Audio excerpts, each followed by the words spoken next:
જેકેએસ ન્યૂઝના અહેવાલની ધારદાર અસર જેકેએસ ન્યૂઝના અહેવાલ બાદ પીજીવીસીએલ આવ્યું છે હરકતમાં।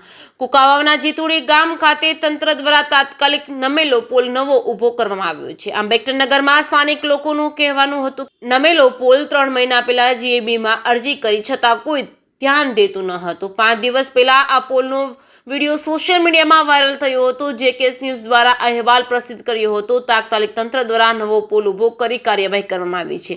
સ્થાનિક લોકોએ જેકેએસ ન્યૂઝનો આભાર માન્યો હતો। જેકેએસ ન્યૂઝ ગુજરાતી સાથે પ્રકાશ વઘાસિયા, જીથોડી। તમારું શું નામ છે, કયું ગામ છે? મારું નામ આલાભાઈ રામભાઈ પરમાર, ગામ જીથોડી। તમારી શું રજૂઆત હતી? મારી રજૂઆત થાંભલો નમમાં હોવાથી મેં અરજી આપી હતી તો કોઈ પણ ધ્યાન આપ્યું નહોતું। તો મીડિયામાં મેં આપ્યું તો એમને જવાબ આપ્યો તરત અને થાંભલો આવી ગયો અને તાત્કાલિક ખોડવામાં આવે છે। તો ખૂબ ખૂબ મીડિયાવાળાનો મોટો આભાર।